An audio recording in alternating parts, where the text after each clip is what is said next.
GT Holidays, South India's #1 travel brand. You know you are special when you're with GT Holidays.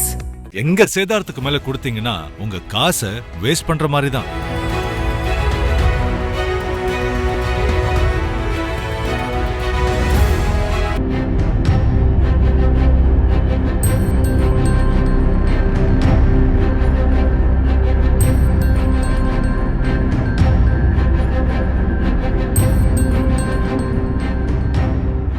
December மாத இறுதியில் தமிழ்நாடு முதலமைச்சர் கள்ளக்குறிச்சி விழுப்புரம் மாவட்டங்களுக்கு வருகை தர உள்ளதை ஒட்டி சம்பந்தப்பட்ட மாவட்டங்களில் நடைபெற்று வரும் சுகாதாரத்துறை பணிகளை தமிழ்நாடு சுகாதாரத்துறை அமைச்சர் மா சுப்பிரமணியன் ஆய்வு செய்து வருகிறார்.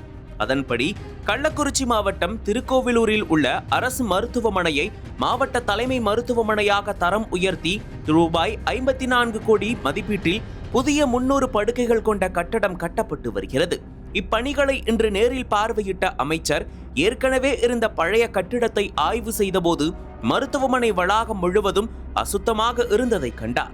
உடனடியாக அங்கிருந்த மருத்துவர்களை அழைத்து மருத்துவமனை வளாகம் ஏன் இவ்வளவு அசுத்தமாக உள்ளது என கேள்வி எழுப்பி கடுமையாக கண்டித்தார். தற்போது தூய்மை பணிகள் நடைபெற்று வருவதால் உடனடியாக சரி செய்யப்படும் என மருத்துவர்கள் விளக்கம் அளித்தனர். மேலும் மருத்துவமனையில் கவனக்குறைவாக நடந்து கொண்ட சில மருத்துவர்கள் மற்றும் செவிலியர்களை அமைச்சர் கடிந்து கொண்டார். அதே சமயம் இதுதானே உங்கள் வேலை, இதையெல்லாம் சரிவர கவனிக்க மாட்டீர்களா என்று லெஃப்ட் ரைட் வாங்கினார். அனைவரும் ஒழுங்காக வேலையை பாருங்கள், இல்லையென்றால் நடவடிக்கை எடுக்கப்படும் என்று எச்சரித்தார். அதன் பின்னர் புதிதாக கட்டப்பட்டு வரும் மாவட்ட தலைமை மருத்துவமனை கட்டடப் பணிகளை அமைச்சர் நேரில் பார்வையிட்டார். இந்த மாத இறுதிக்குள் அனைத்து பணிகளும் முடிவடைந்து தமிழ்நாடு முதலமைச்சரால் திறந்து வைக்கப்பட உள்ள நிலையில் அமைச்சர் மா சுப்பிரமணியன் கட்டிடத்தை ஆய்வு செய்தார். அமைச்சரின் திடீர் ஆய்வால் மருத்துவமனை வளாகத்தில் பரபரப்பு ஏற்பட்டது.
அனல் பறக்கும் செய்திகளை அப்டேட் செய்து கொள்ள நக்கீரன் களத்தை இப்பவே சப்ஸ்கிரைப் பண்ணுங்க.